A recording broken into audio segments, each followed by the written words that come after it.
Today on the podcast, we're joined by Tasha Swiderski, a mother, wife, entrepreneur, and fierce advocate for taking charge of your personal health journey. Tasha's journey has taken many forms, from raising a family alongside her husband Rob to facing one of life's toughest challenges, a breast cancer diagnosis. Through it all, Tasha has remained grounded in faith, lifted by community, and committed to showing up with resilience. In this episode, we talk about what it means to navigate adversity with grace, how to find light in the darkest moments, and why connection with ourselves, our family, and our communities is everything. Let's dive in. How are you doing? Good. How are you? I'm awesome. So, um, I've been wanting to do this for quite a long time because I've been close friends with your husband, but and he always talks about you and kind of the journey that you've been on.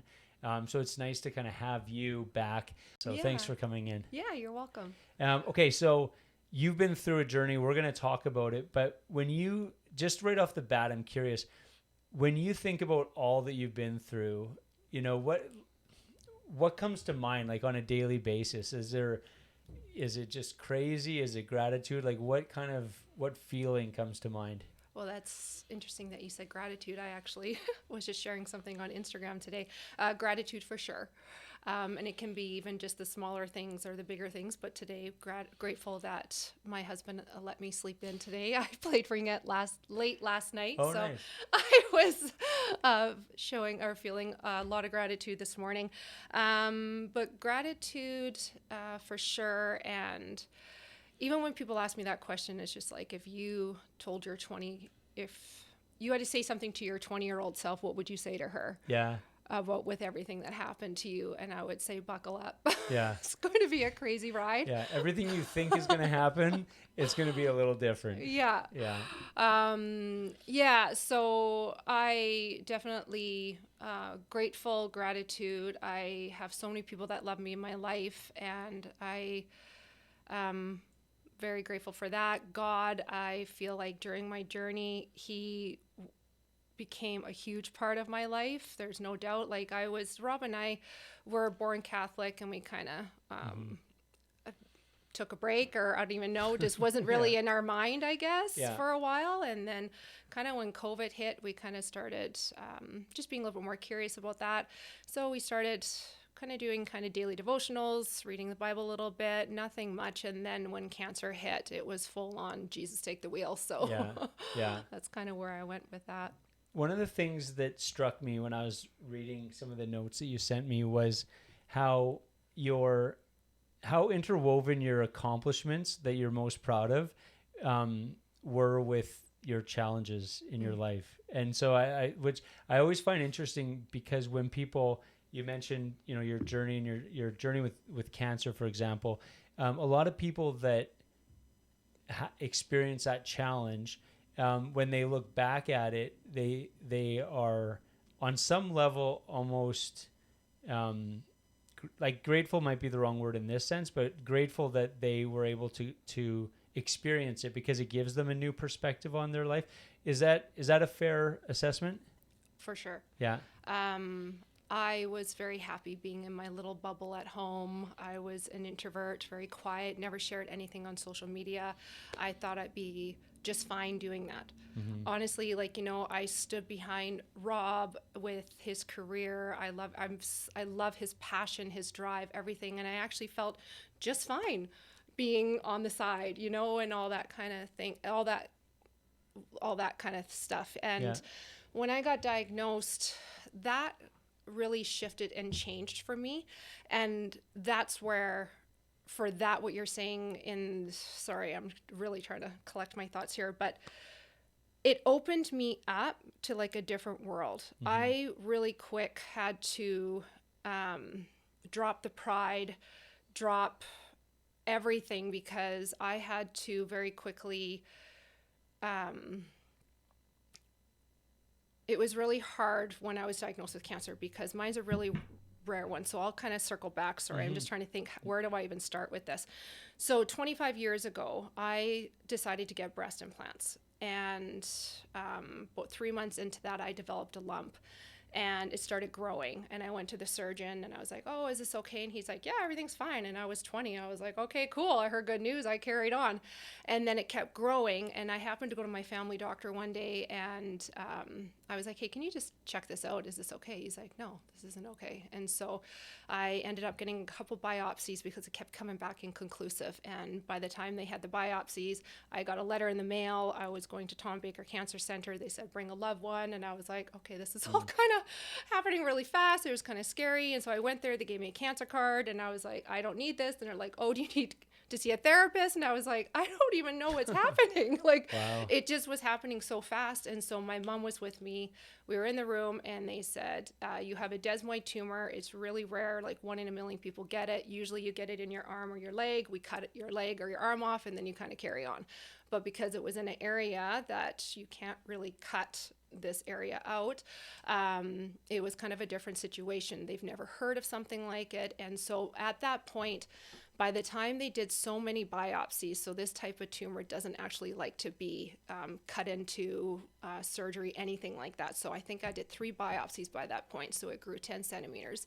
So it was in my breast, my chest wall, my ribs, my liver, my lung, and growing very aggressively. And they said that so a desmoid tumor is not malignant. It's not a cancer where it's malignant, where it can spread from your head to your toe, but it is life-threatening when it obviously spreads into your organs. So we had to act really fast. So they wanted to do chemo, radiation, surgery, and it was a 50% chance I would grow back. So for me, that was a no. Yeah. I'm like, I'm not doing that. And my mom was so upset with me. And back then in 2000, there wasn't a lot of places you could go on the internet. It's not like you could start Google searching and figuring everything out. Where can I go? Who's done this? Who's seen this? So I started calling. I was calling the Mayo Clinic. I was like calling New York, LA, Toronto, Vancouver, everywhere. And they said, good luck. Like, I've never heard of anyone like you, and I don't know what to do with you. Oh, wow. So then it was April Fool's Day, was going to be my first chemo treatment in Calgary. I surrendered. I said, okay, let's do this. And this is really interesting. This is when God was like whispering. I didn't know it was God, but he was whispering. And it was just like, oh, it's a no. I'm not doing this. So I canceled it. And they were actually calling me. They're like, Tasha, you need to do something. Like, you are going to die if you don't do something. And my girlfriend, she's like, hey, I heard Cross Cancer Center in Edmonton is really good. Go check it out. So I went there. Radiologist is like, hey, no one's ever done this before, but I'm going to try this on you. I'm going to hit you with so much radiation that if it doesn't work, you're in a lot of trouble, because the type of chemo that I was going to be on required radiation. And so, or it was opposite, I can't remember how that went. And so I said, yeah, let's do that. In the meantime, I was doing holistic approaches. Like, I wasn't just doing the radiation. During all of this as well, I was put on tamoxifen. So that's a breast cancer drug, and it puts you into menopause. So I was not, at that point, they said, you will not have kids. So that was heartbreaking, obviously. Had the radiation. It ended up shrinking from 10 centimeters to 1 millimeter. Fast forward, I meet Rob. We have 3 boys. So God is good. Obviously, you know, they can get it wrong. Yeah. the medical industry can get it wrong. But that's kind of where my journey started, I feel, from being humble and grateful. I was very blessed that it ended up that way. I think it could have ended very poorly. And so my positive attitude, I think, probably stems from that, was just kind of being that fighter and advocating for myself and not taking what they said to me as that's the answer. Yeah. Like, I feel like it's like, trust your gut. Like, if I could say that to anybody, like, get 3, 4, 5, get 1,000 opinions, because if it doesn't feel right, it's probably not right.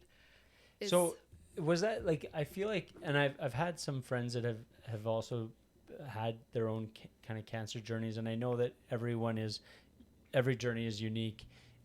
But I feel like 25 years ago, kind of being your own advocate like that would not have been a common approach. Where did that come from? I thank God. Yeah. Honestly, like, it was these whispers. It was these, Rob likes to call them shoulder taps, and I love that.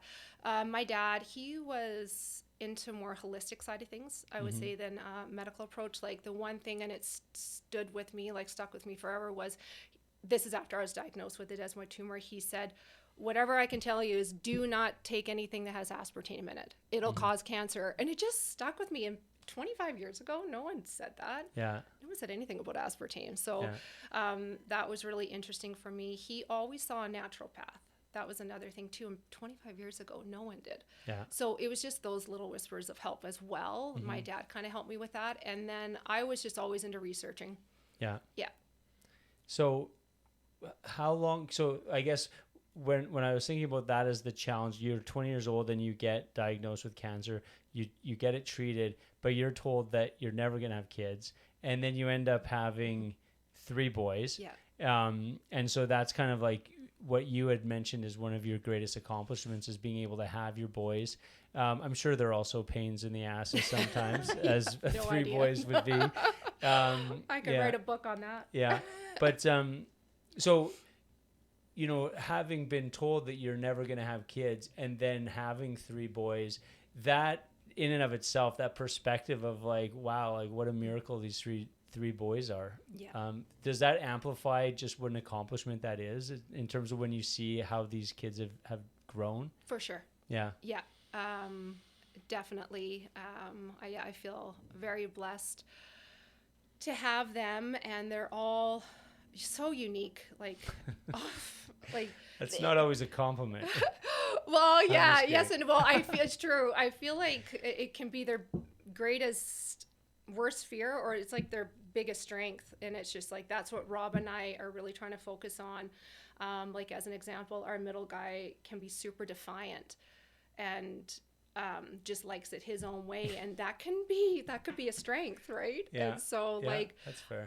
When we switched schools, so they went to French immersion, and then they didn't really like it, and so we had a school being built right across the street from us, so they went there. So Sebastian's first week in grade 1, and day 5, the teacher points at me and gives me her finger to come over, and I'm like, hey, how's it going? And she's like, I think we need to have a conversation about 7. I'm like, yeah, no, I totally get it. I'm like, it takes a village. I said, hey, it could have been worse. And she's like, what? I'm like, could have been day 1.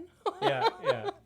And she kind of chuckled at me. And by the end of the year, they had their own secret handshake and all the kind of things. So it's like, I think just kind of, you can look at their personalities as it can be a weakness or it can be a strength. Yeah. So kind of turning it into that. Yeah, absolutely. I mean, my mom had 3 boys. I have oh my gosh, I need to pick your brain. Yeah, then.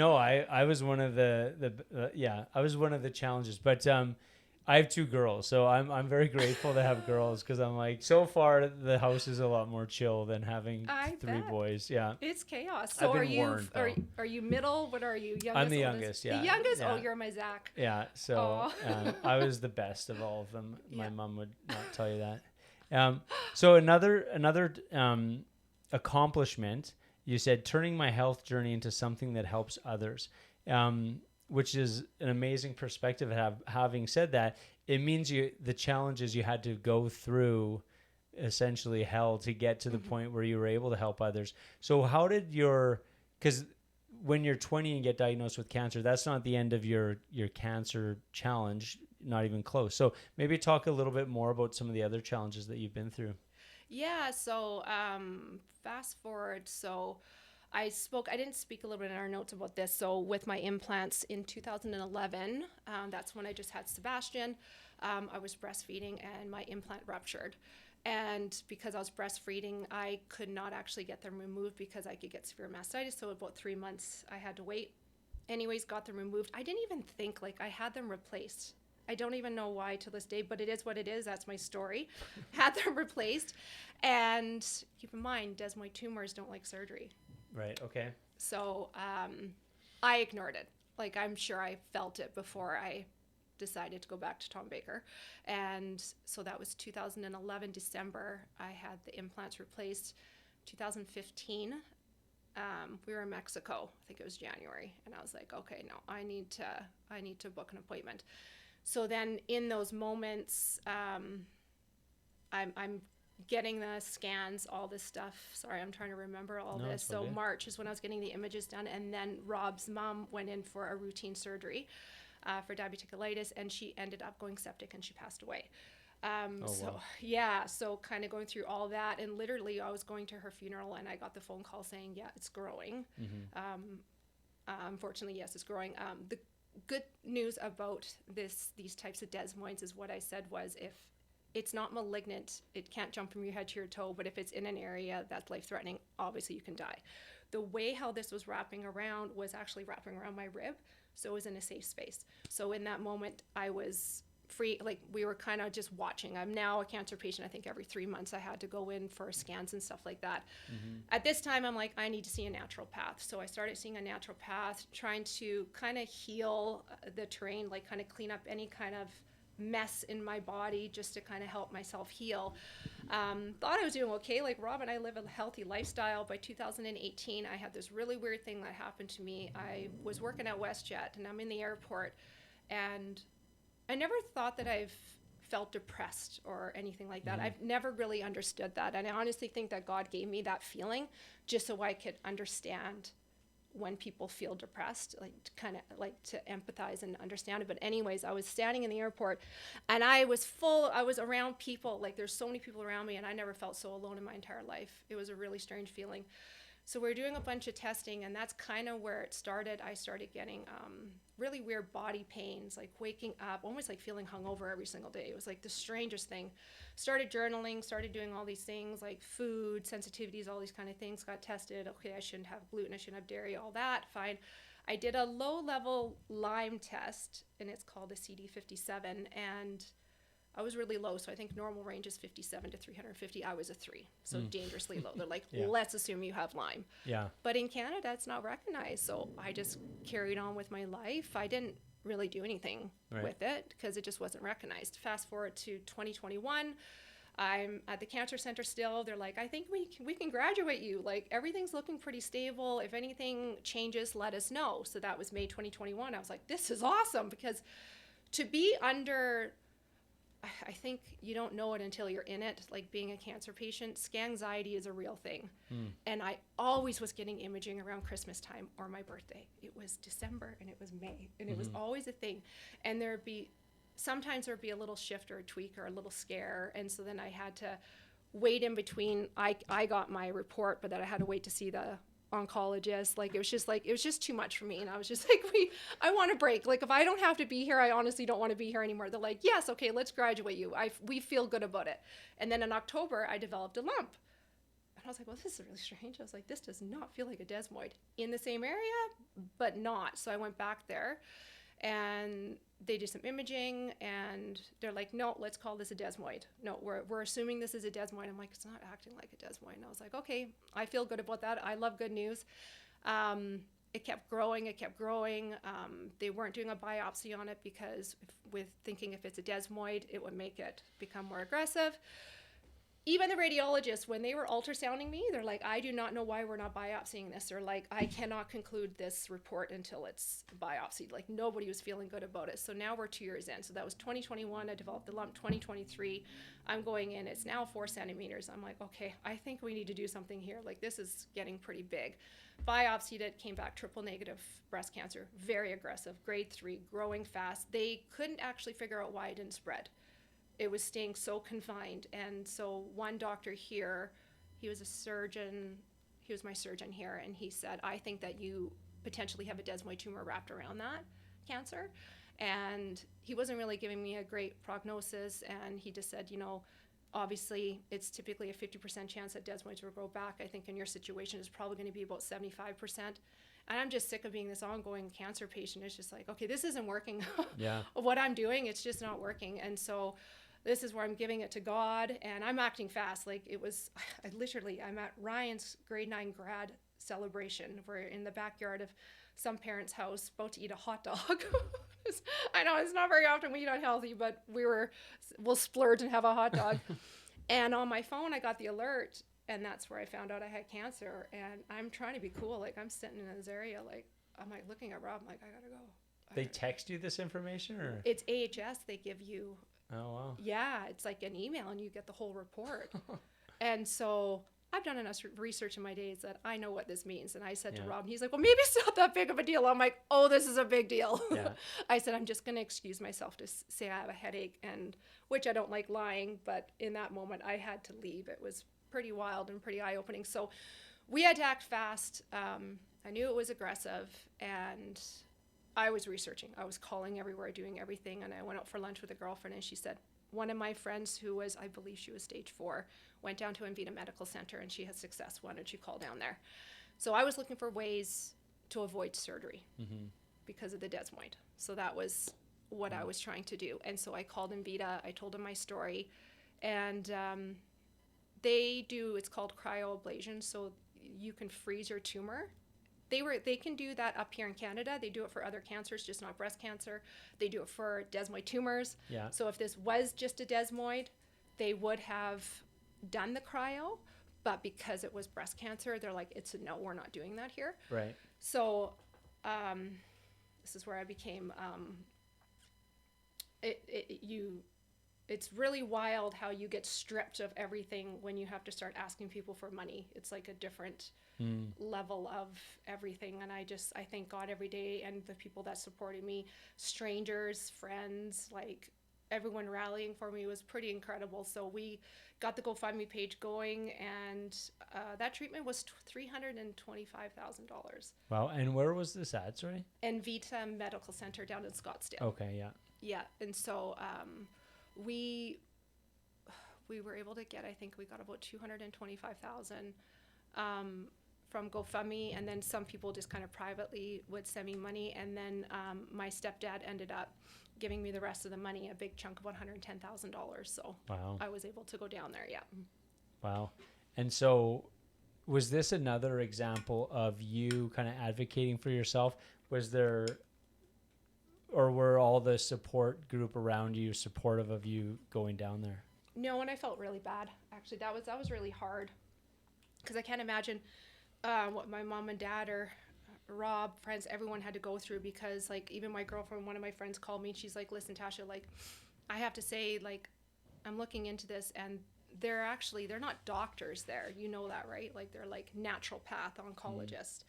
And I said, thank you for looking into that. First of all, I appreciate it. And you're right, they are naturopath oncologists, but there are doctors there because they have to be, because they're prescribing medication. So there are doctors there. And I said, this is just kind of the moment where you're going to have to just trust and believe. And I appreciate your concern, but right now I just need all the love and support. It's kind of like I can't have all the scary feelings kind of a thing, because once I'm committed, I'm full on. Like it's just like everything else can just go away, because you can't think about anything bad when you're in it. Your survival mode, right? Like you can't think of all the what ifs. You just can't.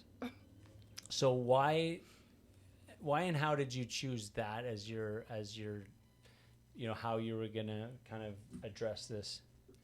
After talking to them, I really like their approach. So their approach is trying to find out the root cause, and I really believe in that.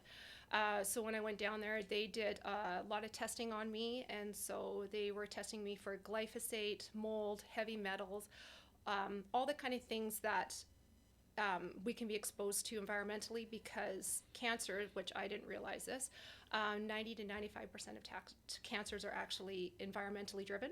Okay. So if we know that, then we need to find out what's driving my cancer. So there's a belief that it was my heavy dose of radiation 25 years ago. I'm maxed out. Like with triple negative breast cancer, you actually have to have radiation. I couldn't. So triple negative breast cancer. So what the negative is that it's estrogen negative, progesterone negative, and HER2 negative. Okay. So what that means is I can't use any of the hormone support with ER, with the estrogen. I can't use any support with the progesterone. Nothing's going to work for me. So any kind of medications for breast cancer actually doesn't do anything for me. So it's kind of like a different level of how are we going to treat this kind of a thing. It can be scarier because it can be higher rate of reoccurrence and everything like that. So my focus was really trying to clean out the root. And so we could believe that it was radiation exposure. We can believe it was all the mold that was in my body, heavy metal, whatever, right? But all I know is I want to detox it out of my body. Like, why not, right? Like, I feel like everyone's exposed to this every single day. We're exposed to endocrine disruptors, all these kind of things. So my disease just happened to be cancer.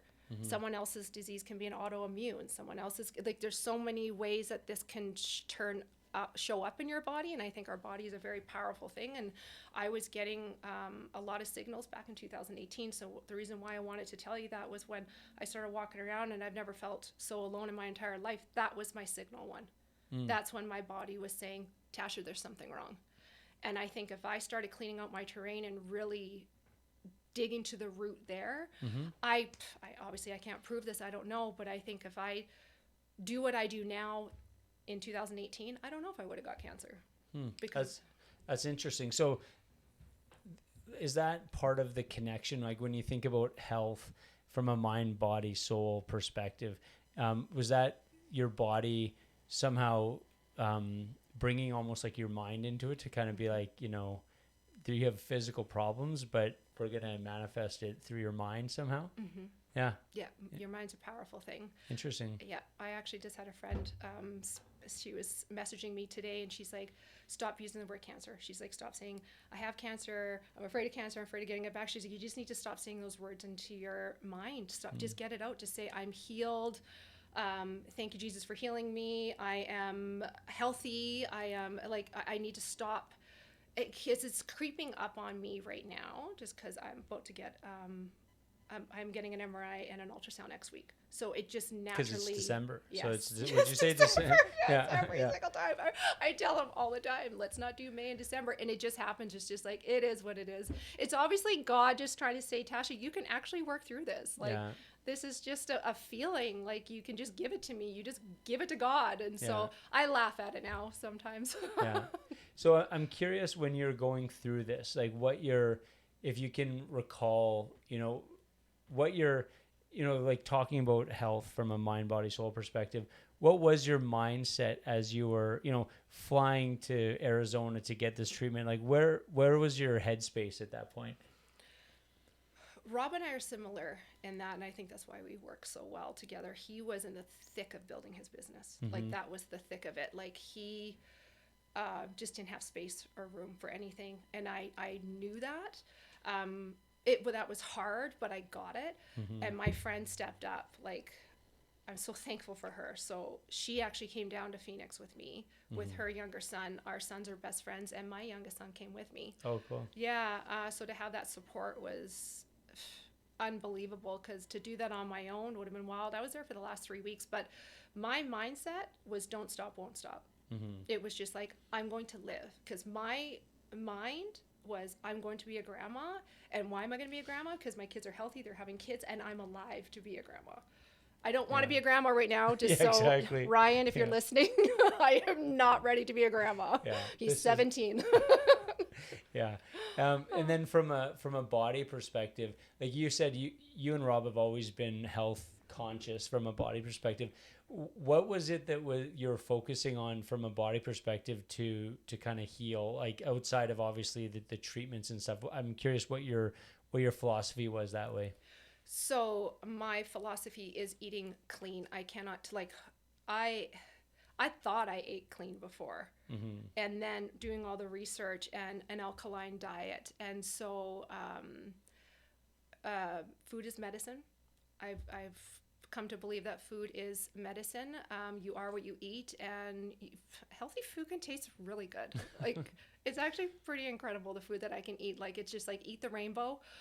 That's for sure. Lots of vegetables, they say. So a therapeutic dose for prevention in cancer, any kind of autoimmune, I'd even say, is 15 to 18 servings a day. So that's what I would say. I'm doing a gentle detox every morning. So the day in the life of Tasha is, I wake up and I start my day with God. And it's, once you have in your head of non-negotiables, it's actually really quite easy. Like, it's non-negotiable. That is how I start my day. And so I start my day with that. I jump on the Beamer. So I did a lot of protocols. So it was front and back. The pages was going on for days. Like, I was throwing everything in the kitchen sink at it. And I was going, so I would do like infrared sauna. I would do red light therapy. I was doing Valentia Pro, so that was lymphatic massage. And I was paying at a place to do this, and I was like, my dad's like, okay, we need to get you something at home, because it's a full-time job. It was a full-time job doing my whole protocol, IVs, like I was doing everything. And so we were going to do an infrared sauna, but it was pretty big and I just didn't want it in the home. I just couldn't wrap my head around it. And so Rob kept telling me to go. He's like, you need to go to this information thing, and it's about a Beamer PMF mat, and it just kind of works around your microcirculation, and basically just helps you absorb your nutrients and helps your body, just elevates what your body's already supposed to do. Okay. And so I jump on that. It's 8 minutes a day, 8 minutes at night.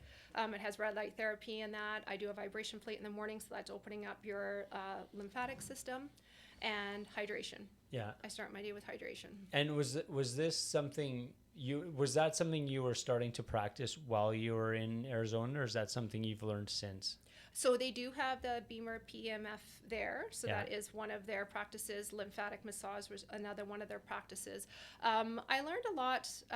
The other cool thing about MVita, which is different to Canada, and I really hope they bring this up here one day, is they did a lot of, like I said, they did a lot of testing on me. So I did low dose chemo there.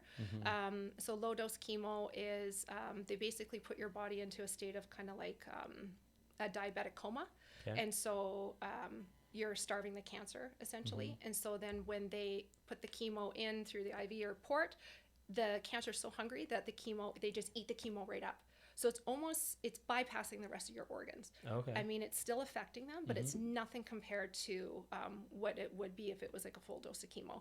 And so what happens is, like, I didn't lose my hair. So this is the same type of chemo that full dose chemo would be having, and you'd lose your hair. So it kind of shows like what's happening on the outside is what's happening on the inside, right? Like Okay. it's kind of affecting your organs and everything like that.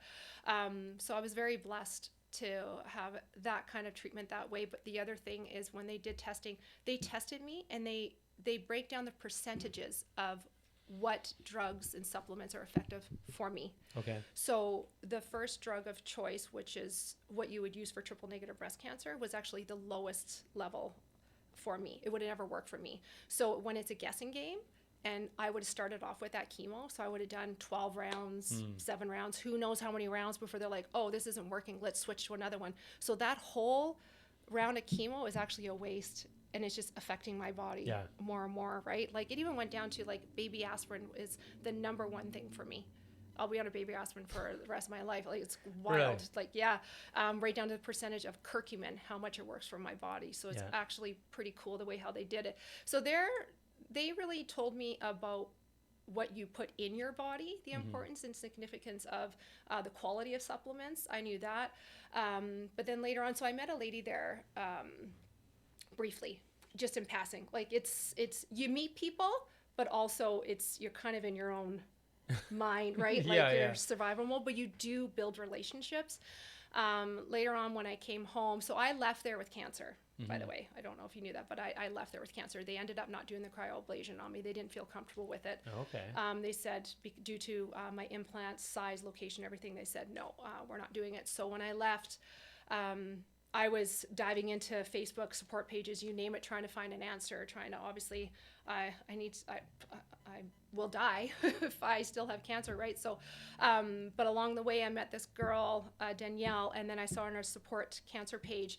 And then I started following her, and she was talking every single day about what you put in, on, and around your body. And I was like, oh, that actually is really interesting to me. And because learning about how cancers are 90 to 95% environmentally driven, it's really important what we're putting in and on around our body, right? Because there's some things that you can't control, but there's a lot of things you can control.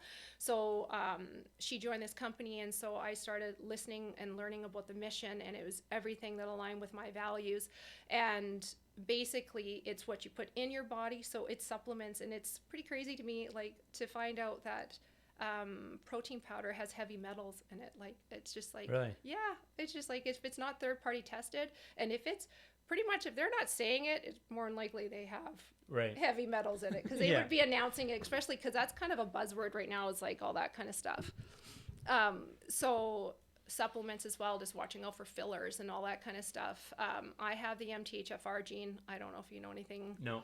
So it's a mutation. Probably 50% of the population has it. You can have 2 mutations. If you have both of them, it's really hard to detox. I have one, but still, it's hard to methylate. So anything that says enriched, fortified, all those, that's synthetic. Okay. Vitamins. So the cyanide, I can't say the word, but it's basically in Monsters, in energy drinks. It's that B12 giving you that energy, but Right. it's actually poisoning you. So you want the methylated B12. So our products are completely third-party tested. You can listen to the formulation calls. It's actually helping you detox those things. Right. And so that was really important to me. And then finding out what you put on your body. Like our skin is our biggest organ. And so to find out, I was washing my hair with literal chemicals. Yeah. When I found out that women are exposed to 168 chemicals before they leave their house at 9 a.m., it's like, what? Yeah. And we can prevent that. Yeah. And it's just like simple little things like that. And what you put around your body, which is your household cleaning stuff. And I believed it, all the greenwashing. When the product said clean, I was like, must be clean. And I'm cleaning my house, right? I'm cleaning my house. I'm getting choked up. I can't breathe. Like, it was wild. And so then to find out, like, it's even like you read the ingredients. It's just like toxic, don't drink or don't touch or whatever kind of a thing, talking to your kids. It's just like, so you can't drink it. You can't put it on your skin or anything like that, but you can spray it around your house and breathe it in. Like, help me make sense of that. So it was just a lot of the things, and those simple things, and it's simply just switching out toxic products for non-toxic products. You would be amazed at the symptoms that would start going away.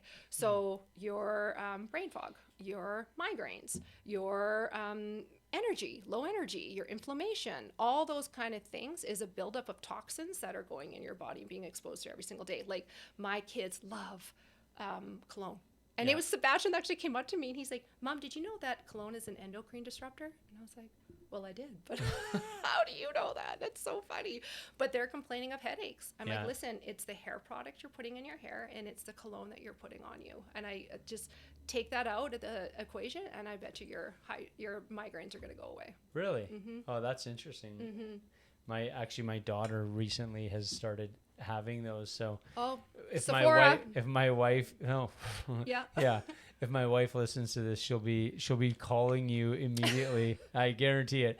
The other part of the health equation, I guess, is, like, for me, I call it soul, but spirituality is another word for it, I suppose. I feel like when people have challenges in their life, it often drives them towards spirituality or religion, or it drives them away from it. For you, it sounds to me like it drove you more, like, closer towards spirituality and religion. A, I guess, is that true? And B, like, why? For sure, yes. I feel like you're right. Like, it's almost like it's interesting. So Rob's stepdad actually just passed away a couple weeks ago, and we had a lot of conversations around this, and that's what he said. He's like, I feel like people lean into God like when they lose someone, because it's like you want to believe that they're going somewhere, right? It's like that belief. So just kind of reminded me of that. But yes, I did lean into God. I knew I couldn't do this on my own, and I knew I could always sense him, and I knew that he was there for me, and so I just gave it to God. I gave Jesus the wheel, and it's really interesting. Rob and I started looking at verses and stuff, and he has his is Philippians 4:13, and mine is Proverbs 3 verses 5 and 6, and it's trust in the Lord with all your heart and do not lean into your own understanding, but submit to him and he'll make your path straight. And it took me a minute to really understand that verse, because it was just like, I looked at it, I was like, yep, that's mine. Didn't know why. Honestly, I really didn't understand why. But then when you break it down, it's like understanding that you don't have to see everything to believe that it's going to be okay. And that's what it is. It's just like, you might not understand the direction he's putting you in, but you just have to believe that he knows that he is doing the right thing for you. Right. And that was really important to me. And that verse has come up so many times in my life. When we'd have treatments, ladies would have like little cards, and they would just kind of like, this is your verse, this is your verse. I always got that one. Really? Yeah. And then, so I finally found a doctor who would do a cryoablation on me. It was in LA. He actually happens to be like the best doctor for it. So it's just like, that's where God gave me a roadblock at Invita. I wasn't supposed to have the cryoablation there. They did not feel comfortable with it, and I thank them for that. I was just like, I'd rather you not do it than me be your experiment on it, you know, like, so thank you so much for that. I ended up finding the perfect doctor, so I went down there. I'm with my mom, and I was on a mission. So Friday was my procedure. Wednesday, I flew down there, and I love Pastor Jack Hibbs, and I listened to him online, and he was close to where my procedure was going to be. So I emailed ahead of time, and he was blessing me before mass, and we had he was just praying over me, and then I was front row, and I got to be there, and I was just so happy and relieved for that. But then we're driving home, we're on the LA highway. I do not do this. Like, Rob is usually with me. He's the one that's driving. I have this rental car. I get a flat tire, or it says low tire. It's like 11 o'clock at night. I don't know when I get off the freeway if that's going to be safe. I have no idea. And I was like, okay, I'm just going to watch it, because I could see the air going out. It was like 28, 27. I was like, okay, you know what? As soon as it gets to 25, then I'll try and find something. So we ended up making it to my exit. I went to the first. It was funny. There was 2 gas stations. One was closer, and Mom's like, okay, go into here. And I'm like, no, I think I need to go into this one. Went in there. There's a tow truck driver there. And he looked very sad, and I was just like, okay, maybe he's just tired. I'm not too sure. It's maybe the end of his shift. And I kind of knocked on his window. I said, I'm really sorry to bother you. Is there any way that you can maybe just kind of help me? I have a flat tire. And you could tell it was just, no, he didn't want to do it. He's like, but absolutely, I'm going to do this for you. Completely changed everything. And so he's like, oh, what were you up to today? And I'm like, oh, I went to church. And he's like, oh, what church? I said, Jack Hibbs. And he's like, I love that church, but it's too far away from me. So he goes somewhere else. And he's like, my favorite verse is, or he's like, the Bible verse I was reading today was Proverbs 3, verses 5 and 6. And I was just like, what? And he's like, yeah, my favorite verse is trust in the Lord with all your heart and do not lean in your own understanding. I was just like, you have got to be kidding me. I was like, oh my gosh, this is so cool. I was so nice to meet you. What's your name? He's like, Robert. I'm like, of course it is. Yeah. It was just like God's way of saying, you're totally going to be okay. And so it's just like, when you're telling me, like, you know, you can get really mad at situations, or you can kind of look at the good, and it's just like, God always helps me find the good. Right. And he really, truly does. And I love that. And we're struggling right now. Like, there's still hard moments where it's like, I can be screaming like, God, what's going on? And it's just like, I'm so frustrated, but he always gives me direction, whether if I have to sleep on it, the next day I wake up and I do my Bible study or whatever it looks like with going on with the family, he always leads the way and he always gives us direction. And so it's just like, I could not do this without him. And I know that. Yeah. Wow. So are you cancer free now? I am cancer free. Okay. Awesome. Yeah. So what happened there was I got the cryoablation March 2024. August of 2024, I went for a scan and they noticed that my implant ruptured. Oh. Clearly they're not my thing. And it was the opposite one. And we're in a situation where, because we don't really want to do surgery, and they're like, you know what, it's not impacting you, it's not really bothering you, let's not do anything. Again, when I say people didn't really agree with my treatment plan, they did not agree with my treatment plan. Like, my oncologist and surgical team here did not agree with it. And even Dr. Holmes, my cryoablation doctor, because it's not very often you do it on triple negative breast cancer. So it's typically a no. But he's like, if you want to do it, we'll do it. And so in November, I had a PET scan, and they were comparing it. And so my SUV, so that's your metabolic activity, my normal activity around there, I think, is like 1.7. And when it had cancer, it's like, it was around 6.7. So that's like, when it lights up, it's just like, yep, that's cancer. It's very obvious. In November, it was still lighting up, but the SUV was like around 2. So really close to my normal. So to me, that was good news. I was like, I feel like it's just inflammation at this point, but no one was on the same page as me. They're like, it's a no, Tasha. Like, we're nervous. We had a big meeting at Tom Baker, or now it's called Arthur Child. We believe you need to get this out. Like, this is like, it's go time. This has to happen. I was still sitting on it. This is January. I was really leaning into my health. I was alkaline diet. I was doing, kind of heavier detoxes. I was doing a lot of parasite cleanses. really, really focusing on detoxing and just getting rid of all of my dead cancer cells, like just elimination. I was trying to get everything out of my bloodstream, because elimination is huge, because it can circulate around you and cause disease, right? So I was really focusing on that. By March, the implant was starting to bug me. I actually had to go to Emerge. They're like, okay, this is becoming a problem. You have to do surgery now. So there's no point. I have to do surgery. I might as well take out the lump, right? Like, Yeah. And so everyone was thinking I was still going to have cancer. It came out and it was cancer free. Wow. Nice. Yeah, so it was great. And so I have a radiologist up here who's curious, and so he's actually doing cryoablation on breast cancer patients up here now. Yeah. Yeah, Wow, so it's good kind for of you. a new thing right now here. That's unbelievable. Yeah. So curious for you, because when you were in that whole, like, in the thick of the cancer journey, your daily routines must have been insane in terms of like all the stuff that you had to do, your protocol. Now that you're cancer free, and you mentioned the concept of non-negotiables, and I'm a big believer in very simple daily non-negotiables. What are some of your non-negotiables on a daily basis when it comes to any aspect of your health? So my non-negotiables, I've really simplified my life, and it's going to sound. It might not sound simple to someone else, but I can assure you it's very doable. Yeah. So every morning I start my day with God. I jump on the beamer, and then I said hydration. And so my hydration is hydrating you at a cellular level. It has glutathione in it, which is a power antioxidant. It has a pre and probiotic in it, which is really good for your gut support. And it actually bypasses the stomach acid to go to where it's actually supposed to work. And so it's a premium probiotic. It has fiber in it. It has a premium electrolyte in it. And so that's what I do daily. And anybody can do that. My kids take it. It's really good for support, like with hormones, with your mood, digestion, everything like that. And the huge thing is like people need to be regular. I don't think you really understand how important that is, because that is the main way for us to expel garbage out of our body. And if we're not doing that, that's when I was saying it circulates into your blood, and that's when disease starts to happen.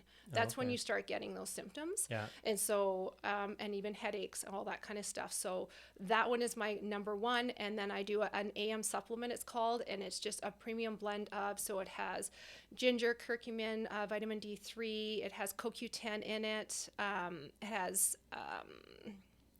oh my gosh, milk thistle, which is really good for liver support. All of us, our poor liver goes through the ringer. Like it's the first thing that Some more than others. right? Yeah. Like it's processing so many things. And for me, it was processing chemo, all those off-label drugs. And so, plus it was radiated. So I will forever continuously love on my liver. And then I do collagen. Again, it's a premium one. Everything is third-party tested. I do not mess around when I said it, like fillers and junks. This is the cleanest I found. I did a lot of research. So that's my morning routine. And then I have my protein shake, and that's your how I start. non-heavy metal protein shake. That's right. And those are non-negotiables, and it literally like takes 2 minutes in the morning. Yeah. And I think that's the biggest thing is having those, like, I'm a big believer in like non-negotiables, like you said, because I think if you can skip a day, you'll always negotiate to skip a day, whereas if it's just like, okay, no, I do this every day, then your brain doesn't even think about it. It's just like, well, yeah, of course I do this every day. I was asking you about some advice, so outside of your non-negotiables, but a few things that stuck out to me. Hopefully I wrote this down correctly because it's a quote. So if I misquote, no, correct that's fine. me. It says, start by understanding that you are your biggest project. Your health, your mindset, your habits, they all build on each other. And it was actually funny because my, like what I call the Explore84 project, and I use the word project when I created the concept because I think of myself as a project, but I was always wondering if that would be offensive to people, and like thinking of yourself as a project. But I think so. I loved when you used the word because I do believe that people are their biggest project. Yes. So, can you just elaborate on that quote for me? Yes, and I actually say that quite a bit on Instagram. You are your own biggest project, and it's just like put yourself first, because it's actually pretty cool when you get to know yourself and you start to love yourself. It's amazing what doors you can open yourself to, because it's like all the things that you were scared of doing, it's actually probably going to be your passion. And for me, my passion is now talking on social media, educating people, helping people. Like, I feel like for me, and this is for anyone, being your own biggest project. Like, I feel like you can turn your pain into purpose. I'm turning my mess into my message, and my test into my testimony. And I feel like everybody has a message, and everybody has something to share with someone else. And I feel like that's what this world needs, right? Is like loving and supporting each other. It's that community. And I feel like that's what we're kind of missing right now. And so I feel like when you find your purpose, it's actually going to be pretty cool and surprising what you find. 100%. It's okay to mess up, as another piece of advice. Yep. So along your journey, obviously you've made mistakes. So how do you I guess, what does that mean when you say to someone it's okay to mess up? It's okay to mess up because for me, it's failing forward. It's I think, get that perfection idea out of your head. It's stepping into your purpose is the way how I see it. And it's okay to mess up. Like for me, when I was joining this business and me kind of talking about my health and wellness journey online, it was just like, oh, it's a no for me. I actually don't want to do this. And like when I went online and I would fumble over my words or forget my things or look silly or stupid, it's just like, but guess what? The next day I did a better job.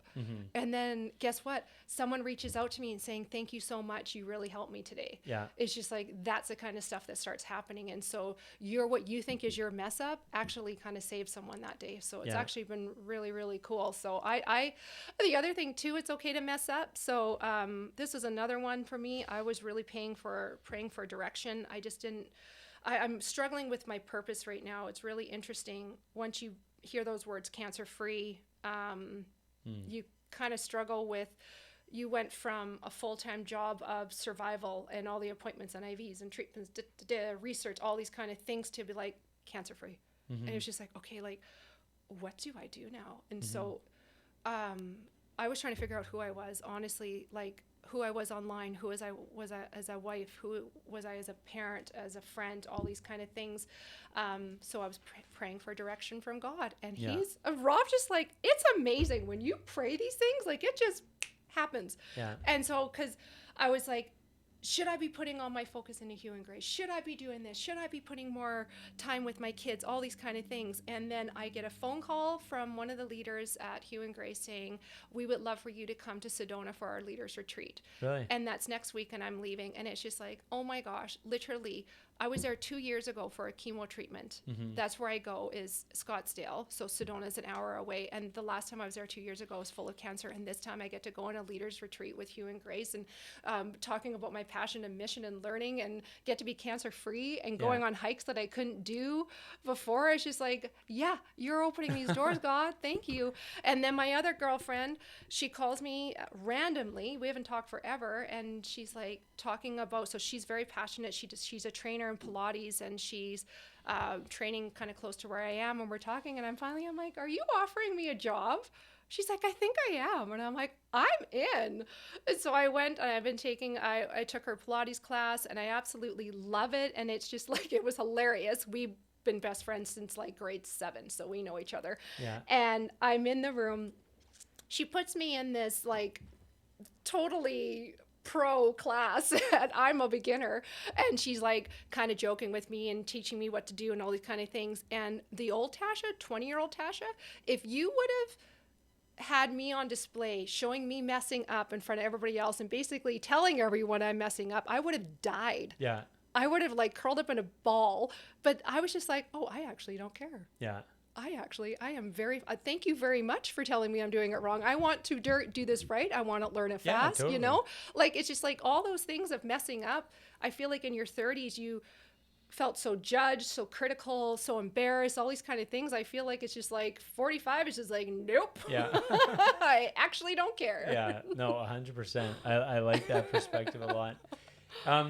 I'm curious how your perspective has changed over time. So one of the things that stuck with me when me and Rob were talking, because we were doing a podcast where he was talking about kind of the crazy journey that, you know, his company has been on and stuff like that. But we were talking about you and your journey to some degree. But one of the things that I remember him talking about was when you were in Arizona and he was having a situation with one of your sons, and your son was asking if you were going to live. Mm. And so I'm curious for you, how has that, because a lot of people haven't had to deal with that kind of perspective, and especially as kids, as young kids, like they think of their parents as superhuman and they're always going to be there. And so your kids have had the perspective of they might not always be there. How has that changed your relationship with them and just your concept of family in general? I'm holding them close. I'm also giving them space, and I'm praying so hard. Also owning it to them that I'm probably not doing this all right.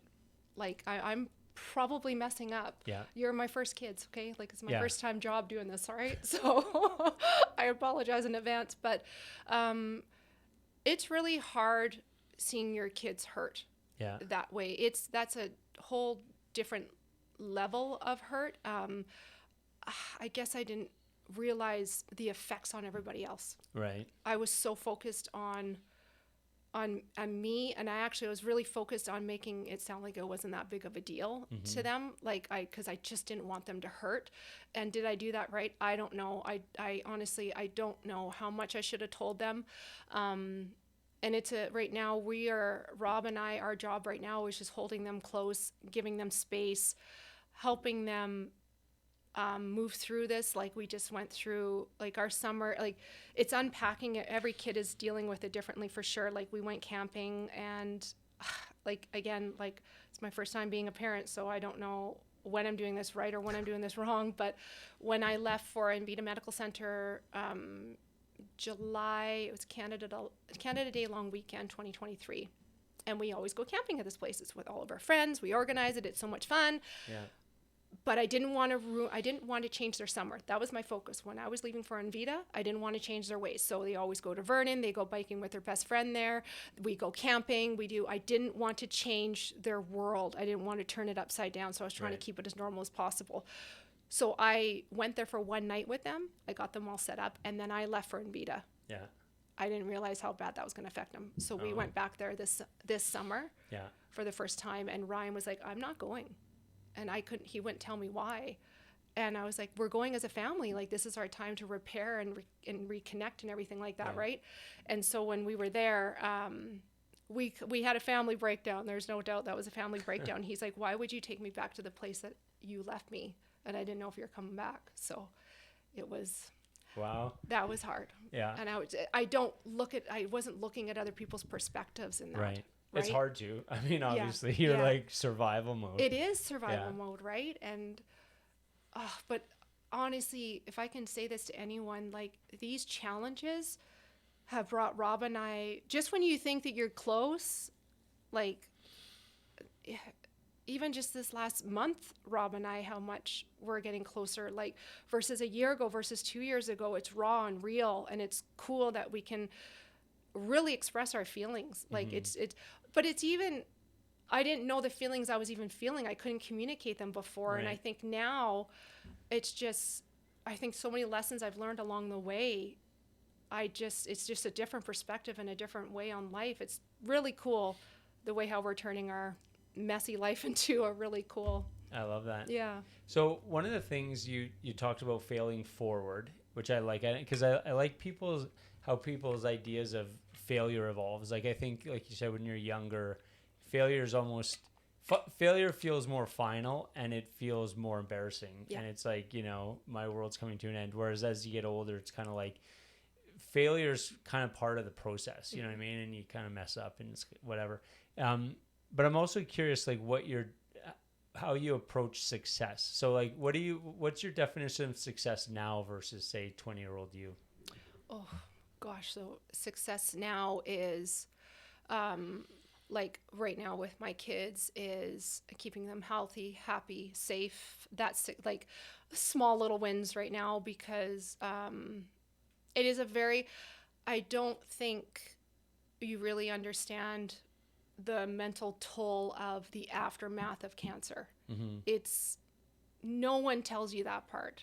It's just like, you know, you see your surgeon, you're cancer free, and that's it. That's it. You leave. That's it. And it's just like, oh, it's not it. It's actually not it. It's the picking up the pieces, and it's picking up the pieces not just for yourself. And it's a guessing game. It's not even knowing when they're having an off moment, the kids or Rob or myself are getting flashbacks. It's like, I'm already starting to forget what happened. It's actually pretty wild to me. So it's success is the little wins, and the little wins for Rob and I right now is we got all the kids out the door for school today. Yeah. So it is really the little wins right now, but also the big wins. Like before, I would be so hard on myself, and Rob is like my biggest cheerleader. Like even me saying, I think I want to take a Pilates course. He's like, cool, let's do this. Absolutely. Like he just believes in me. So he believes in me before I believe in me. Right. Yeah. Right. So it's just, and I don't know if I would have said yes to that 20-year-old me. I don't think so. There's no way, because I have to be in front of a class. I'm speaking, I'm training, I'm talking. I would never think I'm smart enough for it. I would never think that I'm good enough for it. Yeah. I would never think blah, blah, blah, blah, blah. And it's just like, you know what? I'm probably not going to be the best instructor. I'm probably not going to be as good as Kelly. I'm probably, you know, like yet or whatever, Yeah. right? It's just like, that's just the reality of it. He's like, but is that the reason why I'm not going to do it? It's just not. It's just, Rob is probably one of the most positive people I've ever met in my entire life. Yeah, 100%. Yeah. He's great. So you mentioned after cancer that you were having struggles finding your purpose, or figuring out, okay, now that I know that I have a life ahead of me, what is my purpose? So what is your purpose? My purpose, I feel, is to lead this mission, which is helping people and educating them on a non-toxic, hormone-safe life. I really believe it's such a stepping stone to feeling good about yourself. Like, so we've created a couple of things. So I'm going to back up a little bit. So if you can believe it. So when I was diagnosed July 2023, Rob's best friend, one of his best friends, Patrick, and his wife, Becky, who now we are we were friends before this, but now we're incredible friends. They were going to move to Mexico. So they were coming to say goodbye to us March 2024. And she had a lump, and she's like, hey, I have a lump. Should I go get this checked out? Honestly, it didn't feel crazy, because usually when they're mobile, they're not bad. I'm like, you know what, probably go get that checked out just to be safe. You're going to Mexico. She ended up having the exact same cancer as mine, triple negative breast cancer, and it's rare. Like it's not like it's a super common one. We both went through treatments, a little bit different path, but also kind of the same. Like she did both Western and holistic. We both did that. Both had a happy ending. We both are cancer free. And in that time, we started connecting with each other. She joined Hugh Grace with me, and we actually started doing kind of a podcast or lives on Facebook, and it was called Breast Friends. Yeah. And so it was really cool, because we really built, when I lost my purpose, and I really did lose my purpose, I feel like cancer took away the way I wanted to be a mother. And I feel like the products with Hugh and Grace gave me back my purpose and the way I wanted to be a mother. This is really hard. So Zachary saw a lot when he was down at Invita with me. And so he's very hypersensitive. So if he came home from school and I was having a nap, he would freak out. He's like, what's going on? Are you okay? Is there anything I can do for you? And he would just spiral. And that broke my heart. And so it's just like, okay, I can't have naps past 3:00. He can't see that. But what was really cool about Hugh and Grace is I started taking those products, and I got my energy back. My mood shifted. I felt such a purpose, and I feel the community of women there. I never expected that, I guess. And so if I could say to anybody, if you're low on yourself, if you feel lonely, join something like that. Join a community, because it's pretty cool. The women that you meet, like some of my really good friends don't even like, we're friends online. Yeah. It's pretty wild the way how that works out. And I just love them to bits. Like, it's been really cool the way I never would expect it. I lay down and I think, if someone told me 5 years ago this is what would be going on, it's just like, there's no way. Yeah. There's just no way. Never would I expect all of that to happen. Yeah.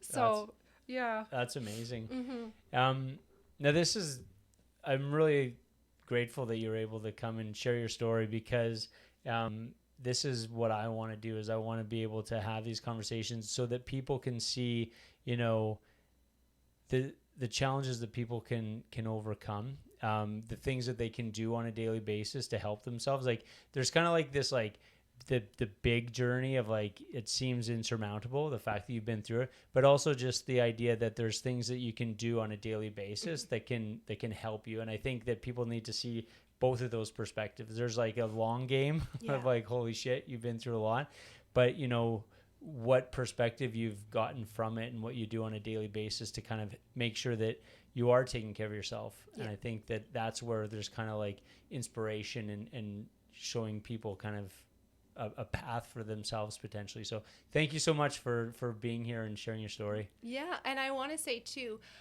you just kind of reminded me with what you're showing me before the podcast, but I do things online. So I do 21 days, so it's called 21 Day Alkaline Blueprint or 21 Day Glow Up, and it's 21 days of recipes. I make it really easy. It's literally a grocery shopping list in there. Oh, nice. I created videos for you, and so it's to help with your mental health, and so I've created videos on how to do box breathing, lymphatic massage, it's yoga videos, it's rebounding, it's all these little techniques that have helped me along the way, and it's opening up your detox pathways.